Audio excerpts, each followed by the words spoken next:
Мына бүгүн да эми табиятка чыгып алып, казак баарым айткандай далага чыгып алып ушул Абылайхан деген теманы айткан турабыз. Эми бул темага кайрылып атканыбыз бирөөгө жөндүүдөй, бирөөгө болсо ушу атайлап айтып атабы, булар эмнени айтып атат дегендей туйлат. Мунун жөнү бар да бизде. Көп болду ушу Кенесары жөнүндө сөз кылдык эле. Кенесары хандын кыргыздарга баскынчылыгы, анан деле Кенесары ким болгон деп ошо калыс сөзүбүздү айтканбыз. Себеби бар. Өткөн жылы болуу керек, интернетке Нурсултан Назарбаев Путинден Кенесарынын сөөгүн суратты деген маалымдама чыккан да. Ошондон кийин көп талаш тартыштар болду. Мына кыргыздын арасында дагы ал сөөгү эмес, башы жөнүндө сөз болгон. Анан ошону мен билгенимдей ошону айтканбыз. Анан ал интернетке чыкты. Интернетте аалам көрөт экен. Казак туугандарды абдан кызыгып көрүп, көп пикирлер айтылды. Колдогондор, айрыкча колдогондор көп болду. Калыс айтат экенсиз. Анан кыргызым дагы кээде чычалап кыргыздардан да ой бул казак окшойт деп мен айткандар болду. Мен кыргыздын эле бир жалпак уулумун өзү. Эми чама-чаркыбызга жараша калемгербиз, журналист, жазуучубуз.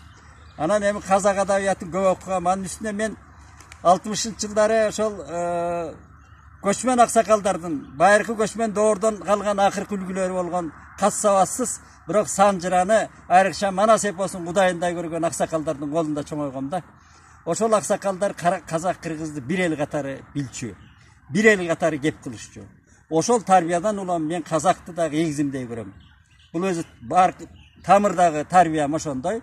Кийин окуганда мен китепке кызыгып окуй баштаганда тиги Кытайдын чек арасында казак туугандар билбейби, Нарын деген, Атбашы деген жерде ошо казактан алыс жерде чоңойгом мен.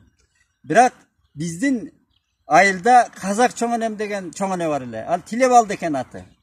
Ошол кишинин талканын жеп энди деп сүйлөчү ошо казактын говорлору, диалектикасы калган киши. Ал 32-жылы казактар бизге кыйналып келгенде ошондон биздин чоң аталарга турмушка чыгып калган киши экен. Абдан ошо казак жөнүндө бала кезде менин кулагыма көп айткан. Андан кийин мен тамга таанып китепке кызыга баштаганда биз ошол китепканабызда мектептин, анан колхоздун китепканасында казак адабияты абдан көп эле да бизде китептер. Мына мен көз ачып окуган биринчи китебим Абай. Абай жөнүндө окуганмын мен Каргадай кезде. Улуу Абай жөнүндө. Андан кийин Мухтар Абуовдун Абай жолу мен жатка билем кой муну. Анан Сабит Муканов, койчу эмне деген ал мыкты жазуучусу бар эле булардын дагы бир Оролхан Бөкөев деген. Өзү прозаик, эрте өтүп кетти. Ушул кишилердин Илья Жаканов, койчу эми санай берсе абдан көп. Мен баарын эле анан кийин Макатаевди, Олжас Сүлейменов, Мухтар Шаханов, Мырзалиев, Оңгарсынова баарын эми мен көп окуп жатка билемин. Ошондон улам казакты мен бир боорум деп бала кезден тарбиялап чоңойгондуктан мен калыс пикирди айтканга аракет кылам. Мына Казакстанга да форумдарга бардык. Далай талаш тартыштарга бардык. Анан эми дайыма ушу казак кыргыздын ортосунда бир жалпак талаш жүрөт да. Орусча бытовый. Казак биринчи болгон, кыргыз биринчи болгон, ушул талаш ушулда. Анан ошого Эралиев Сүйүнбай, Эралиев деген биздин атактуу залкар акыныбыз ыр жазып атпайбы? Мейли мага ини бол, мейли мага ага бол, айланайын казагым, бар тилегим аман бол дейт. Мен да амандыгын тилейм эгизелдин, ал талаш кара жерге кирсин, бола бере турган нерсе. Анан эми мынабы түрк тилдүү элдер дейт. Мына Азериден Азербайжан, Түркия, мына Осман империясы, андан берги мына Түркменстан, Казакстан, Өзбек, мына кыргыз, анан берки татар, тиги башкыр, Россиянын курамындагы, Россиянын курамындагы көп элдер. Эми бул улуу трагедия биздин чачырап кеткенибиз. Бул албетте биринчи 19-кылымда казакты алды орус, андан кыргызга келди, анан социализм орусу, ошонун баары эле разделай и властвуй деген саясат жүргөн. Бөлүп жарып башкара бер деген. Мына ошол кулчулук саясаты азыр да уланып келатат. Биз азыр да тикелеп бири-бирибиз менен бириге албай келатабыз. Бул улуу трагедия. Анан эми Türk tildi demekçi. Men Göçmenler oyunlarının Türkiye'deki forumuna varıp katışkam 18. yılı. Oşol ulu forumda Türkiye'nin alımları aytты. Ya Atajurt'tan gelgen boğordoşlar, tuğanlar, Atajurt Kırgız atalar dep aytты. Mına Türk, ulu Türk, çoğ memleket go Türk, ülkön. Oşonun alımları, savatlı alımları, professorlar şunday dedi. Türk yazışını degen bu Orustun aytkanı, Orustun yazıp ketkeni. Biz Kırgız yazışını, Orusça aytkanda Kırgız tildi oluşumuz kerek ele. Barыбыз Kırgızdan çıkkanbız dep. Mına ulu Osman imperиясын tüttөгөн Türktördün sözü. Anan emi al men maktанып айтып аткан жокмун. Кыргыз эми улуу океандай манасты жараткан эл. Эми кимибиз улуу болсок да аман бололу, Сүйүнбай акын айткандай. Эми өткөндө ошо Кенен Сарыны кеп кылсак, мына абдан көп сөздөр болду. Ушуну улантсаңыз, эми Абылай хан жөнүндө да айтып берсеңиз дейт, эми кийинки муундар билбейт экен. Окубайт азыр эми интернетке кыска мобилдүү айткан аракет кылып көрөлү. Ана күнү кече мына газетке, Жаңы Ордо деген газет, мына бизден Борбордон, Бишкектен чыгат. Ушуга редактору суранды эле, мен Абылай хан жөнүндө өткөндө Кенен Сары жөнүндө да чыккан. Анан Абылай хан жөнүндө жазып бербейсизби деп, анан мен кыска мына бир полоса деп коет, бир бетке чыкты мына мындай Абылай хан денди. Абылай хан Кыргызга кандайча кол салган деген. Эми мен мынау биздин санжырачыларды, казактын санжырачыларын, Казыбек Тастаралуу, биздин санжырачылар мына кийинки 19-жылдын аягында башталган бизде Белек Солтоноев, Осмоналы Сыдык уулу биринчи биздин санжырачылар. Анан эми санжырада ар ким өзүнүн нурусуна, ар бир өзүнүн элине тартып айта берет. Көбүнчө ушундай казак кыргыздын адаты да бул. Бирок мен ошолорду ортого келтирген аракет кылам. Анан эми менин таянганым, ыраазы болгонум, мынау казактын кадимки Абайдын бир тууган агасы Кудайберген уулу, Кудайбергендин уулу Шакарим. Шакарим Кудайберген уулунун санжыра китеби. Бизге кыргызча которулган бул. Кыргызча китеп болуп чыкты. Мына мен казак бардастарга да көрсөтүп коеюн деп атайын ала келдим да. Мынабы биздин Тилек Мураталиев деген жакшы ушул басма китеп басуу өнөрүнүн бир алгачкы мыкты жигит эле, ошо өтүп кетти дүйнөдөн. Мынандай түрк, кыргыз, казак жана хандар санжырасы Шакарим Кудайберди уулу деп бир жыл мурун чыккан бизге. Эми бул китепти абдан окудум мен. Бул Шакаримдин бир өзгөчөлүгү кыргыз казак санжырасынан, санжырачылардан өзгөчөлүгү бар. Бул киши казак эле тилин мыкты билбей, кыргыз да тилин, кыргыздарды да көп окуган, анан фарс тилин, араб тилин, орус тилин мыкты билген киши болгон. Анан ссылка, орусча айтканда шилтеме менен, кыргызча шилтеме дейт, орусча ссылка дейт. Шилтеме менен жазган, бүтүм чыгарбай, өтө маданияттуу, жазма өнөрүнүн маданиятында жазган да. Ушул кишиге мен ошол Шакаримдин өзүнөн шилтеме келтирдим бир жерге. Цитата. Ошондон окуп берейин. Мына Абылай хан ким болгон деген суроого бул киши мындай деп жооп берип атат да.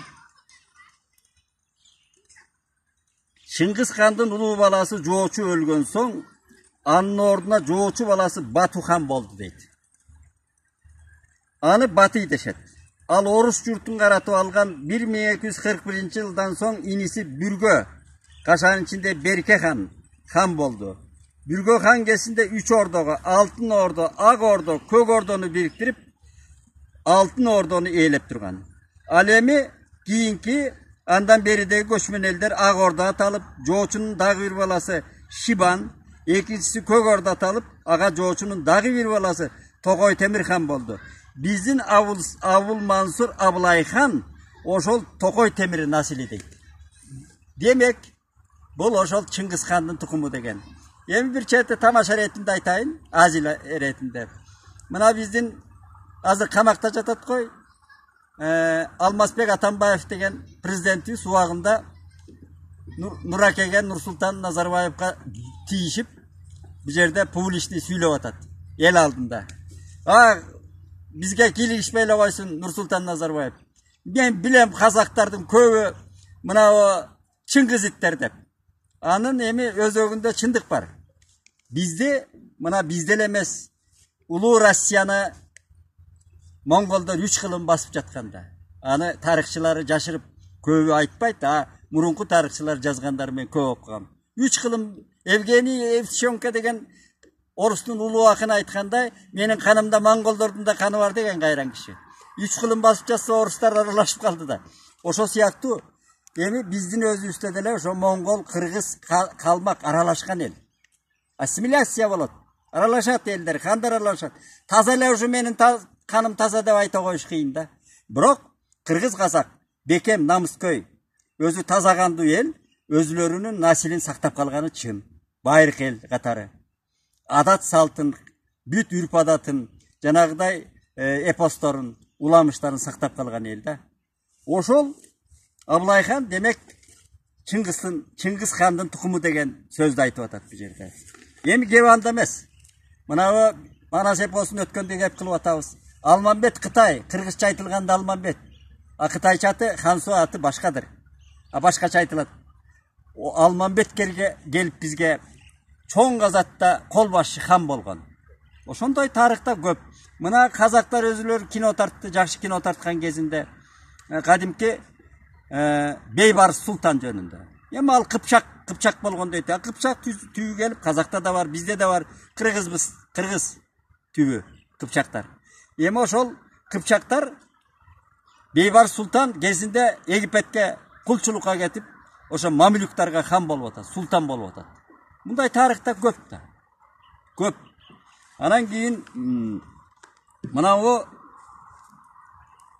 Калмактар менен көп салгылашкан биздин орто жүз болгондо улап атат. Шакаримдин.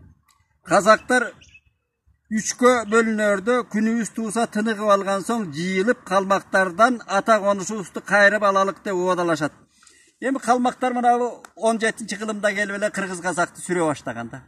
Калмактар чоң империя болду булар. Кезинде Кытайдын да жарым өңүрүн басып алышкан, Кытай дан төлөп турган учурлар болгон, улуу Кытай. Ошо Калмактар кийин Кыргыз Казакты кандайрам чапкан учур болгон. Ошондо Кыргыз кызарашып, Казак кайың саады деген жанагы Актаман чууртпа деген аңыз сөз ошондон калган да. Анан кийин мынабы Кытайдын өзүнүн колу келип, 50.000 кол менен келип деп атат. Мына Иленин башындагы Каркырадан алы Иленин башындагы Калмактын ордосун чапкан. Кан байрам чапкан. Миллион Калмакты өлтүргөн деп жүрөт. Ошол бүт бийлик башкаруучуларын. Ошондон анан Калмак бытырап качты. Анан Казак Кыргыз, Этияка кирип кеткен Казак Кыргыз, Ызар көлөпкө кирип, Бухарга кирип кеткен Кыргыз, анан Казак биригип келип анан ата журтты, Жети суу аймагын бошоткон. Ошондо бир Казак Кыргыз бириккен. Мына ата журтун бошотуп. Андан кийин биригип алып, курсагы тоюп, малы көбөйгөндөн анан жайытталаша баштаган. Мына адамзаттын өзүнүн насили ошол. Тоюнгандан кийин эле бири-бирине текебердик жасай берген. А Казак Кыргыз анан жайытталашып, майда согуштар, анан чоң согушка айланып атат. Мына ошондо Абылай хан 300'ді бириктирген. 300'ді бириктирип хан болгон. Абылай атка конгон, ал чоң атасы Абылай экен. Өз атасы Абыл Мансур болгон. Ошол Абылай болуп калганы кандай деп Шакарим мына жерде келтирип атат. Ошо кезде Абылай хан жаш болсо да улуу жүзгө келген кеселе дейт. Себеби ал тетиги эмеде жүрөт экен, Кайыпкан дегендин колунда жүрүп, атасы өлүп, Абыл Мансур жетим калып, Казак элим Сарыарка жеримде издеп, үйсүн Төлө бийдин колуна келген дейт. Төлө бийдин колуна келип атат. Үйсүн уруусунун султаны. Төлө бий ага башында төө бактырып, жылкы кайтартып, акырында мүнөсү жагып, баласындай күтүп алган. Күндөрдүн биринде казактар жыйналып, Калмактар менен согушка жатат дегенди угуп, Төлө бийден согушка барууга уруксат сурайт. Төлө бий, балам согуштан жылкы кайтарган жакшы эмеспи десе, желпилдеген туудан жерми ашкан колдон калганча жигиттин өлгөнү артык деген соң уруксат бериптир.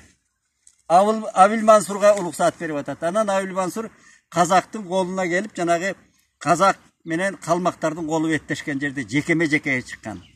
Ошондон жанагы Шарыш деген Kontажынын баласын жекеме жекеде жарып өлтүргөн да найза менен. Ошол найзага жекеме жеке чыкканда Абылай хан деп өзүнүн чоң атасынын атын чакырып ураан таштап кол салган экен. Мына ошондон анан Абылай хан болуп калган. Абилмансур аты. Чоң атасынын аты. Эки Абылай хан. Мурдагы чоң атасы, анан Абилмансур Абылай хан. Мына соңку Абылай хан 300'lü бириктирип атат. Ошондон казак бир хандыкка бирикти. А кыргыздар, биз өзүбүз кыргыздар 1000 жылдап тетиги Чыңгыз хандын доорунан аркы улуу кыргыз кагандыгынан бери 9-10 кылымдарда улуу кыргыз кагандыгы дегенден берки мезгилде мен тарыхтан таппадым, кыргыз бириккенин, бир хандыкка бириге алган жок. А казакты Абылай хан бириктирди 300гө. Мына бириктиргендин иши бириктирген деп айтканбыз. Энди берилеп келгенде ошол шарыштын куну үчүн Галдан Серен деген калмактын ханы Абылайды туткундап кетет кийин. Абылай ханды, жаш Абылайды. Анан туткундап кеткенде ошол казактын төрөлөрү орустарга, бир жагы орустарга алакалаш болуп калган экен. Анан орустун бийлигине кайрылып атып, орустар ортого түшүп, анан Абылай ханды бошотуп берген да, Галдан Серен. Ошо Галдан Серен бошотуп атканды Шакарим мындай деп жазып атат. Галдан хан Абылайды азаттыкка чыгарган учурда 3 суроо берген экен дейт. Биринчиси, элиңде кой көппү десе Абылай баш ийкет. Галдан хан койчу калпычы кой уруу деген сөз бар. Элиңдин ушак чири басылбас дептир. Мына мал койду айтып атат. Кой бакканды бизде жакшы көрөбүз, казакта жакшы көрөт. Элиң кой уруунун малы дейт. Элиң ошол ушак чырдан чыкпас дейт. Экинчи суроосу, элиңде уй жылкы көппү десе да баш ийкейт Абылай. Анда элиң эмгексиз сүт менен кымыз ичип эт жеп балдары акылсыз туулат десеңчи дептир Галдан Серен. Көрдүңүзбү? Жанагы Абайдын кыргыздарда мына улуу манаста бар да. Күндүсү кымыз, түнү кыз күзүлдөгөн эр кыргыз деп бизде таазилчини айтып жүрөт да. Ошол уй жылкы менен мактанабыз. Мал бир жуттук деп айтылган кыргыз казакта. Ал байлык эмес деп айтылганда ата-бабыбызда мал. А биз байлык көрөбүз ошону. Анан үчүнчү суроо берген экен, элиң эгин салабы дейт, эгин эгеби деген суроону берген. Салбайт десе, андай болсо жердин эмчегин эмбеген эл нече ноодарылып журтка токтобос дептир дейт. Кайран Галдан Серен. Көрдүңүзбү? Мына ушул азырда казак кыргыздын элинде биздин психологиялык өзгөчөлүгүбүз бар. Ушул жалкоолук. Жерге келгенде, өндүрүшкө келгенде жалкоолук кылабыз да дайыма. Андан көрөк ошол жайыттарда мал багып, жылкы, эт жеп, кымыз ичкенди артык көрөбүз. Бул биздин көчмөн доордон калган бир чети ошол жалкоолук, экинчи чети ошону биз мыкты көрөбүз да. Ушуну жазып атат биздин Шакарим абабыз. Эми ошо Абылай хан кийин бошоп, анан калмактарды бүттүгө Жетисуудан кыргыз казак биригип калмактарды бошоткондон кийин жайыт талашып салгылашкан. Анан эми Абылай хан тиякта хан казакта. А бул жерде аркалык кыргыздарды көбүнчө аркалык кыргыздар менен чектеш да. А тиги түштүк кыргыздар болсо, ошондо эле Кокон хандыгы баштала баштаган, ал тиякта. Анан ортодон тоолор бөлүп турат. Ала тоо деген бийик тоолор бөлүп турган.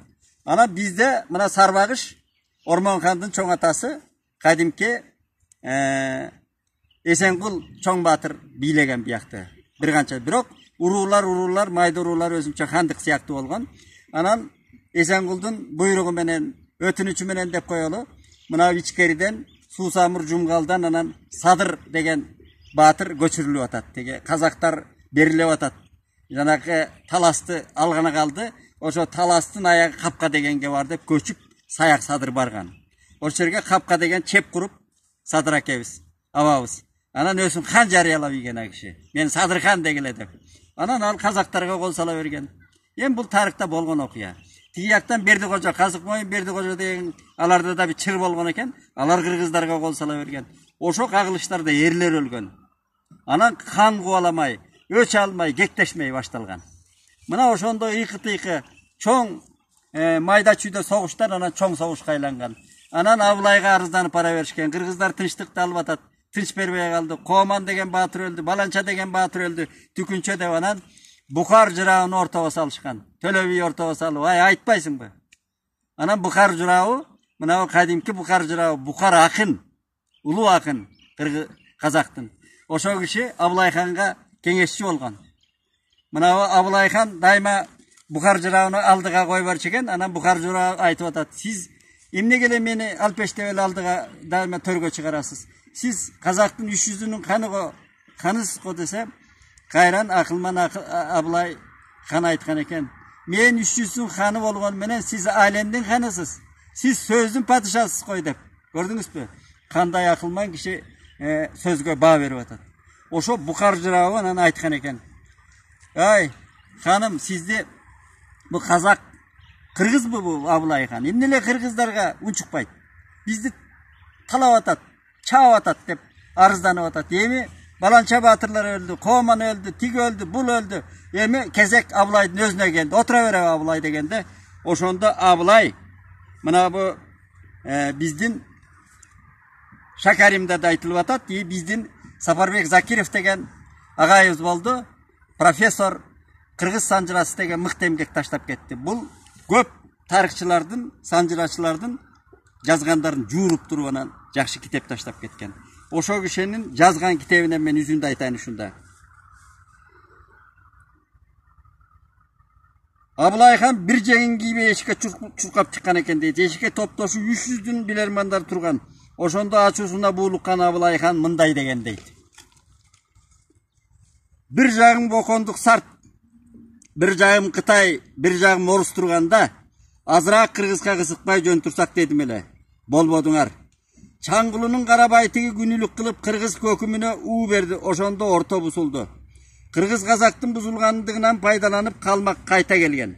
Казак Бухар кирип, кыргыз ызар кирип, эл тентиген. Ал оюңардан чыктыбы? Тентип жүрүп таманыңар тешилген. Актаман чуурду аталдыңар, аны унуттуңарбы? Калмактан жан кутулуп ортурсак, кыргыздын жерине кызыгып, муну баштадыңар. Кокон Кытай орус үчөөнүн бирөө кол салса, мурунтан бир тукум, бир боз үйлүү, бир качып, бир боскон кыргыздардын пайдасы жет го дедим эле. Болбодуңар.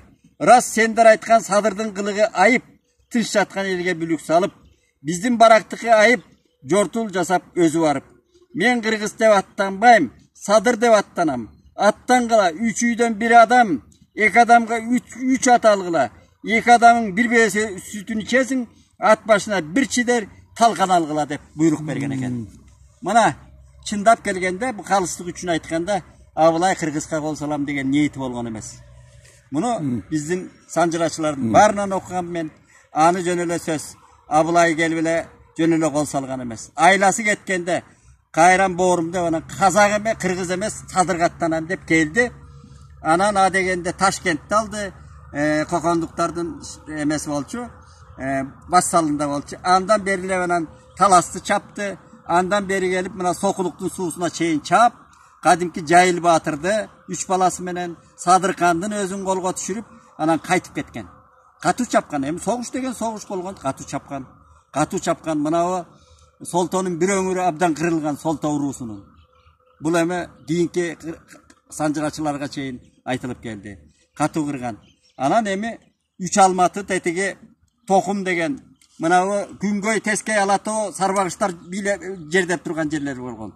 Ошо сарбагыштардын жанагы биз айтып аткан чоң баатыр, кыргыздын чоң баатыры, кадимки Эсенгул баатыр анан кол курап кабар жеткенде келги чекти. Абылай кайра кайтып кеткен учуру болгон. Ошондо анан бу жерде кебекпи Солтолордун. Анан баары калган каткан кыргыздарды жийип, Эсенгул жыйын кылган. Эми артынан барып согушсак дагы кырылабыз, алар да кырылат деп анан токто. Ошондон анан элчи жиберишкен Абылай ханга кыргыздар. Эсенгул жиберип атат. Эсенгул ошондо мына ошондо туубаса дипломаттары болду кыргыздын өткөн доорлордо. Мына бу Атакеби Санкт-Петербургка канча жерге жөнөтүп атат. 17-кылымдын аягы, 18-кылымдын башында Абдырахман Күчүк деген дипломат. Ошондон канча жерге барып 3 айда 1 жылда келип атат. Абдырахман Күчүк жолдо өлгөн, келбей. Калган элчилер келген. Андан кийинки Тилекмат аке кадимки Тесек төрөкөй элчиликке барган. Andan tüşlükte kokonda musulman kul Kıpçaktardın musulman kulunun Abdurrahmanı. Giyinki mına Ormonxan kokonga jönötkön Kuğulak Şamen Koçkorda Sarbagış. Bunun bari Kırgızdın diplomatları bolgan, elçileri bolgan. Hazır bizdin elçiler emne kılıp atkan düşünbeysin. Mına oşol elçiler urulardın emes, ulutların ortasında kagılıştardı. Mamlekettin ortasında kagılıştardı çeçken. Beyjing'e çeyim bargan, Pekin'e çeyim. Biyağı Sankt Peterburg'a çeyim bargan Kırgızdın elçileri bolgan. Kazak'ta da oşonda elçiler bolgan. Oşol Abılay kim Esenkul Batır gelip anan mına Tüleverdi. Kadimki Baytik Batır'dın çoğun atası Tüleverdi. 21 yaşta eken. Oşonda gelip anan sen elçilikке varasın degende enesi jakşılık degeni ilap barbayt dep atat. Al Kazaklar öldürüp koyup Tüleverdin degende Esenkul aytıp atat, ay senin ele balan emes Tüleverdi. Eldin balası. Eldin özüne ver var. Eldin balasını özüne ver dep. Anan alıp oşol kança 30'ta elçi 40'ta elçi oşonun başına 21 yaştagı Tüleverdini başçılık kılıp anan Abılayga jönötkön. Abılayga anan Tüleverdi bargan jeri abdan kızık aytılat. Bul sancıraçılardın barında dagı Şakarim'de de oşondoy aytılat. Oşol Abılay barganda Kırgızdın elçileri geldi degende kim janagı Tüleverdi elçilikке barganda Abılay özünün tagında oturgan eken. Anan elçiler giret eken. Salam aytıp. Anan elçiler oturup Kırgız Kazaktın bayağı bilermandары, Çeçenderi talaşıp, jağıktaşıp süйлöşüp atkanda Abılay unçukka uğu oturat eken de anan bozogodo tikesinden turgan Tüleverdi, tikesinden turgan eken bozogodo. Jaş Tüleverdi. Karap oturup, "Vay karagım, sen kimsin?" deydi eken. "Men şu elçimin" deptir. Anan tikiler oturgandar esteye kalıp anan aytat, "Toy bizdin başçımız oşol." Bunday jalpak til bilen aytkanda, "Bizdin başçımız oşol" degende, "O karagım başçı bolsоң emne nege oturbayсың" deydi. Anan Tüleverdi aytıp atat. "Men han oturgan жерге otur dep, oturam dep. Han otur degende oturam degende, oşonda Abılay jılmayıp razı bolup, "Kel karagım anda" dep oң jagынан orun berip atat. Anan oturup, anan tigiler jağıktaşıp talaşat, talaş tartış tügөнбөйт. Senin jerin, menin jerim, sen kıldың, men kıldım. Anan unçukpay oturat deydi. "Oy karagım, sen emne ündöbeysiň" dep Abılay ekinci jolu surap atat. Abılay han. Anan Tüleverdi aytıp atat, "Men han süйлөгөндө süyleyim" dep. Süyle degende süyleyim dep. Oşonda ekinci jolu razı bolup anan "Em süyle" degende Abılay Tüleverdi ababısı oşondan kara tilin janıp oşo Taşkenttin urçuğundan tartıp tege 3 almatı Karkıraga çeyinki Kırgızdın jerini sanap berip atat. "Mına bu sizdin jerler. Siz anı beriletip atasız. Siz Kırgızdın kanı tөгülgön jerlerden kan attıp ötösüz. Hanım. Biz bir boğur elek ko. Biz boğurumuzdu sövün tevelip ötösüz" degende sözgö jıgılıp atat Abılay han. Oşonda Tölebi, kadimki Tölebi menen Bukhar jurabı taң kalıp suragan eken, "Ay bala yaşın kançada?" 21'de. "Oy opurmay, bu jap-jaş turup uşunça жерди kaydan bilesin" degende Tüleverdi жооп берип атат. "Ar bir uul bala, ar bir oşol ata bala, atanın balasımın" degen Kırgız öz jerin bilmegi Pars degen da. Kazak da şonda öz jerin bilet. Oşondan anan Abılay han mına Tüleverdi menen Abılay han oşol sözgö gelip anan kesken jer giyin SSR'din ubagından anan oşol çek. Mana anan emal beriledi, arladı dep ele mayda çüydөн aytıp жүрөбүz. Эң башкысы Казак Кыргыз заман. Biz Ulu Aytmatov aytkандай iki el iki mamleket bir el bir sözü. Eme altı boğurlarıstı biriktirip giyinemi bir batırlar çıkar, bilimdүү zamanlar gelir. Oşol biz dagı tetigi Avrupa ellerinde eşigibizdi açıp biriktirerbiz. Oşonu uluu jaratkandan tileybiz. Oşol birigişibizdi. Oşol Abılay handın kıskaça tarihi uşunday. Tüleverdini giyin Abılay han Ağülü dep özüne alıp ketken. Al jerde sый bolup жүрүp, anan giyin gelgen Kayran Tüleverdi. Uşunday kıskaça.